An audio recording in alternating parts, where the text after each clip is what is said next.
Hello and welcome back to another DW Business Special. I'm Christy Platzen in Berlin. Heat's been the topic of the week here in Europe, and that's in every sense of the word. We are deep into the summer season here in Europe, and countries across the continent were plagued this week by droughts, heat waves, and wildfires. But that's not the only reason people here are sweating. The week kicked off with news that Russia's Gazprom couldn't guarantee gas flows through Nord Stream 1 would resume following scheduled maintenance of the pipeline. It's a major supply route to the EU and to Germany in particular. As temperatures hit 40 degrees Celsius and wildfires raged in Spain and France, European leaders were putting sweaty heads together to figure out how exactly to keep homes warm and industry running in the coming winter months. Now, there was a slight sigh of relief Thursday when gas did in fact start flowing again through the pipeline, albeit at the same reduced rate as before the repairs. That is 60% below full capacity. Russian President Vladimir Putin said Russia would fulfill its commitments to supply natural gas to Europe, but warned that flows via the Nord Stream pipeline could be curbed soon if sanctions imposed over Russia's war in Ukraine prevent additional maintenance on its components. So tensions are also heating up, and I have two guests joining me to talk about this today. Here in the studio, I have Varda Imran from the Business Desk joining me. Thank you so much. And on the line, we have Vasily Astrov. He is senior economist at the Vienna Institute for International Economic Studies. Thank you both for joining me today. So I want to hop right into it. Residents of the town of Lubmin in Germany, where Russian gas arrives from the Nord Stream 1 pipeline, are relieved that deliveries have resumed, but some remain skeptical. Let's have a listen. Super. It's great and has to stay that way. Everyone has probably had some doubts, but we thought Putin wouldn't make everything worse. He has to become more reasonable. You can tell that people are quite affected. They're all from here. But what can you do about it? If the Russians turn off the tap, we will all be affected by it. All of Germany. I think he'll turn off the gas again. I don't trust him. Well, people in Germany are really concerned about the country's supply, and with good reason. At this time last year, the average rate for 1 megawatt hour of gas in Europe was less than 22 euros. For comparison, today it costs 166 euros. So, Warda, first question to you. Those are some shocking figures we just took a look at here. Looking at Germany specifically, how are households dealing with such high energy costs now? I mean, have your energy bills gone up? So I think it really depends on where you stay, what city you're in, how many people live in your house, how big your apartment is. And I think the gas bills, they range per that. But one thing my research has showed to me is that almost everyone is paying double of what they were paying this time last year. Okay. In some cases, it's even more than that, but we know for sure that it's double in some cases. I know a friend of mine who actually lives in a shared flat, and he got a notice from his landlord saying that his rent prices are going to go up soon because gas is included in that. So I think people are really worried. Yeah, I mean, understandably, that's quite a significant increase that you're talking about here, and obviously a lot of people don't have the incomes to anticipate that kind of cost. I want to take a question out to Vasily. Looking at this from the Russian side of things, what has cutting gas supplies to Europe meant for Russia? Is this hitting their revenue in a significant way? Well, not really.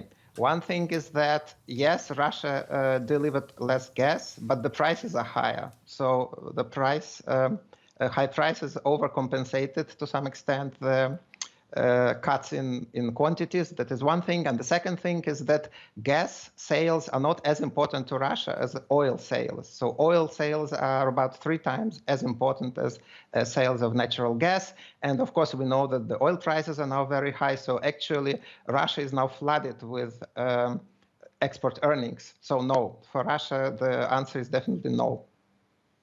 Yeah, that's a good point about the oil. I think, especially from here in Germany, we tend to lose perspective about that because we're so focused on natural gas.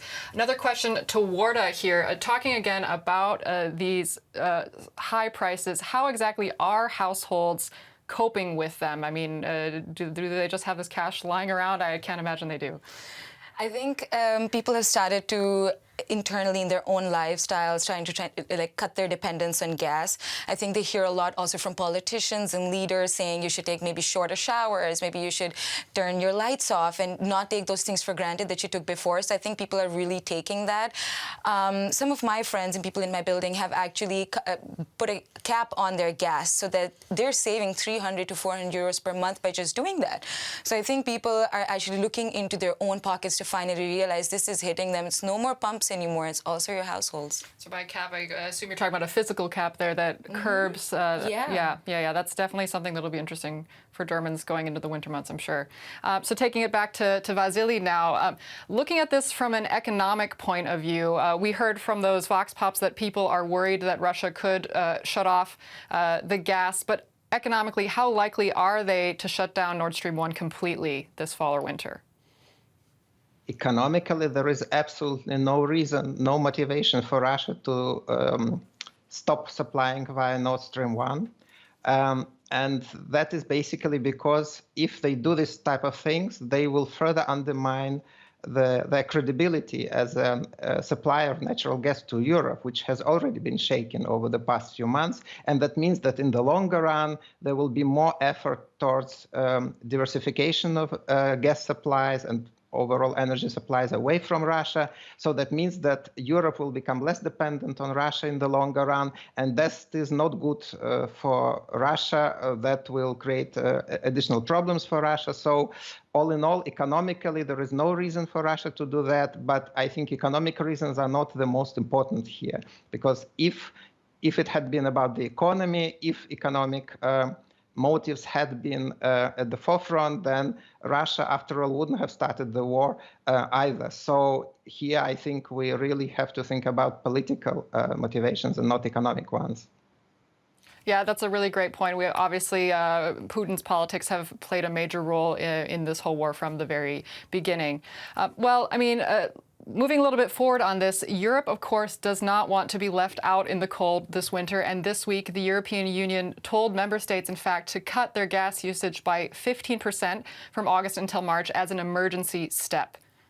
Now, the proposal is currently a voluntary target, but the European Commission could make it mandatory if the bloc were to declare a substantial risk of severe gas shortages. EU states are trying to ensure storage facilities are 80% full by November. They're currently around 65% full.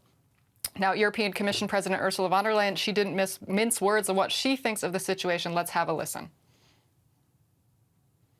Russia is blackmailing us.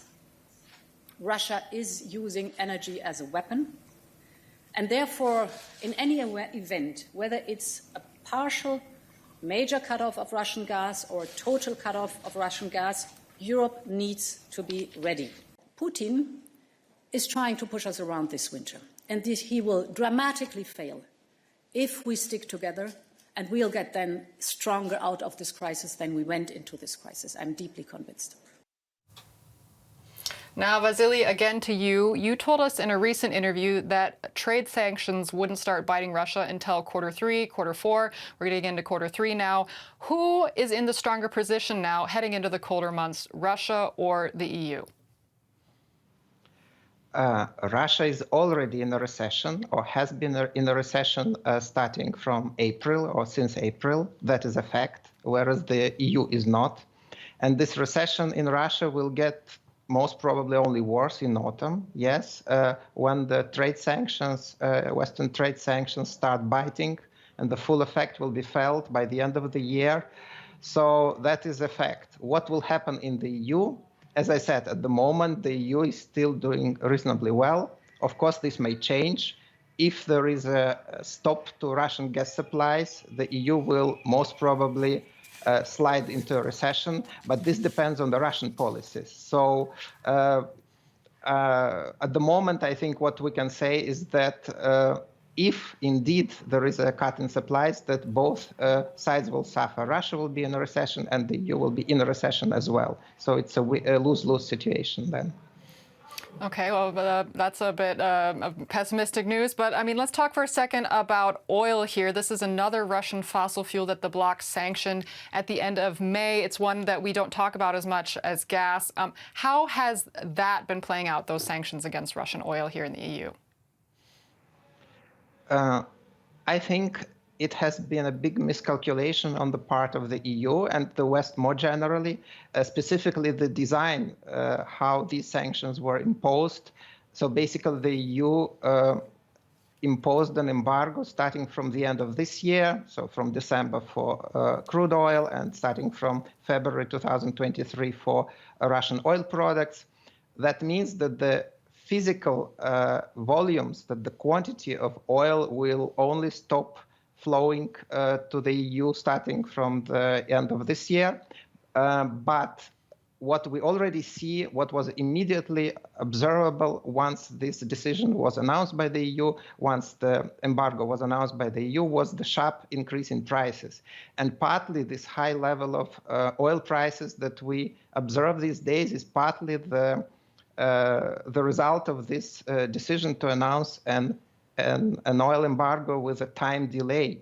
So I think in that sense, this decision or the way it has been constructed has been counterproductive, because at the moment it provides Russia with additional oil revenues, with additional money for the Russian government. Thank you for giving us some insight into that situation. Now, coming back to this Commission proposal to cut gas use across the bloc by 15%. For this to become mandatory, it would need the backing of all EU members. Ministers are planning to discuss it next week, but feelings are mixed on this idea. Our correspondent Marina Strauss in Brussels has more on this. Certain member states are not on board. We have to say that very clearly. For example, Hungary is a case that is very special. They have already said that they don't want to export energy to other EU countries because they themselves are in an emergency situation. Then we have countries like Portugal, Spain, other EU countries, which are not very dependent on Russian gas. And they say, why should we limit our gas use, our gas demands? We want to keep our industries running, of course. And this whole question of solidarity is also a very difficult one in the EU when it comes to energy. Okay, Warda, listening to what Marina just said there, can you give me a better idea of what some of these differences are between the member states? I know Germany is particularly reliant on Russian gas, for example. Maybe other countries aren't as much, or maybe we can talk about Hungary. What can you tell me about this? I think it's all a question of reserves. It's about who has what right now and who's willing to go far in order to get it.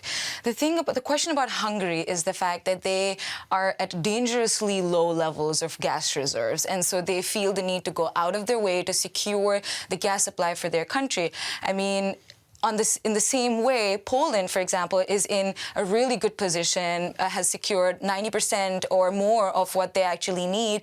And so question the European Union's or the European Commission's decision to cut down gas consumption by 15%, because they think we need that to kind of keep our businesses moving. So I think when you see that there's such a big disconnect within the EU, you can kind of see cracks of disagreement. I think it's been around for a while, but it's becoming obvious now. And I think we can see that member states are starting to go their own way, kind of make their own deals. I think that's going to be interesting to see how the EU actually can pull this off. Yeah, I imagine to some degree that this is a bit of what Putin was counting on, that these cracks would widen as the months go on. But can you tell me, even with all that in mind, is it realistic, or how realistic is it that they could pull off a 15% cut across the board? Well, so the 15% cut is a proposal right now. All the member states have to agree to it. They're in conversation today. We should hear more about a decision next week. But realistically, I think it's ambitious. I think it's possible. But I also think that we must keep in mind the current decisions, the current promises, challenges kept by the German government to phase out coal soon. By 2030, they want to cut their greenhouse gas emissions by 55%. For that, you got to be a bit more careful about, they've restarted coal plants again. So I do hope that it's possible to cut that dependence, but I would like to see what are the costs or benefits for that. Sure, yeah. So what I'm understanding from your point there is that the EU has these commitments to get off of fossil fuels that they are in some cases neglecting, and so it remains to be seen how much they can follow through. And that brings us very well to our next point, and a bit to coming back where we started all of this. We were talking about intense heat here in Europe, and I want to talk about where this looming energy crisis that we've been speaking about also comes together with the global climate crisis. Now, the Petersberg Climate Dialogue took place in Berlin this week. Germany's Foreign Minister Annalena Baerbock called on the global community to step up its efforts and take immediate action against man-made global warming. She called it the biggest security problem facing everyone on this earth. Here's more from her. 8 years left to almost halve global emission. That's the commitment we made in Glasgow. But we also have to focus much more on the climate impacts that we have failed to avert. We owe this to the people around the world, in the Pacific Islands, in Sahel, and in other regions, who are already suffering and who already feel the impacts of the current climate crisis. Well, that was a reminder there that the effects of climate change are nothing new to many parts of the globe, even if they're only just starting to bite here in Europe. So I want to take the next question back to Vasily. I'm hoping that you can maybe tell me about Russia's stance on the green energy transition. Obviously, a country very reliant on fossil fuels when it comes to its economy. Does breaking free from fossil fuels pose an existential threat to Russia? Well, Russia is a bit different from Europe because for a long time, green transition, climate crisis were not really recognized as existential threats to Russia. It changed over the past few years.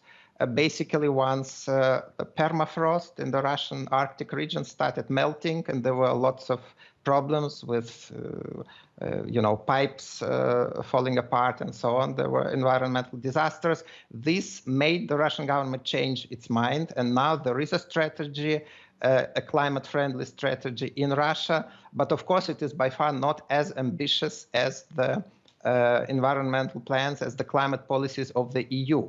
Now, what do the EU policies, climate policies, mean for Russia?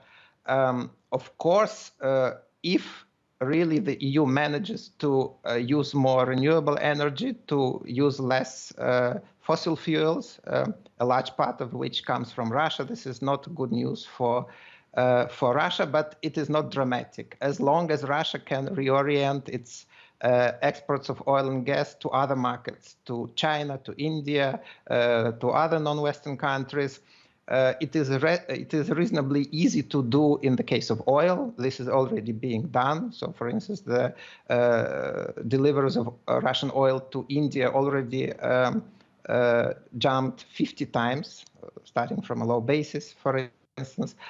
With gas, it is more problematic because this requires appropriate infrastructure. At the moment, most Russian pipelines, gas pipelines, run westwards, so run towards Europe. So reorientating these gas flows to Asia will be much more difficult. It will take a lot of time. But in the long run, probably it is not dramatic for Russia as long as other parts of the world are lagging behind in the implementation of a green agenda behind the EU. Well, I want to talk about in the long run here for a second. I mean, there's so many issues that we're facing right now that need to be solved as quickly as possible. It can be easy to only look at things in the short term. But looking longer term, 10 years, 20 years, longer if you like, what would it mean for Russia if Europe gets off of Russian energy or if they work with these other partners, China, India, as you're saying? Also, especially considering that there is global pressure to move away from fossil fuels, which you just spoke about to some degree. Well, here the thing is that on the one hand, Russia will probably be able to reorient a large part of its energy exports to non-European markets, China and so on. That is one thing. Another thing is that this reliance on the energy sector is a problem in itself. So as long as the energy sector remains the backbone of the Russian economy, it is a problem for the development, for the Russian economic development, for its ambition to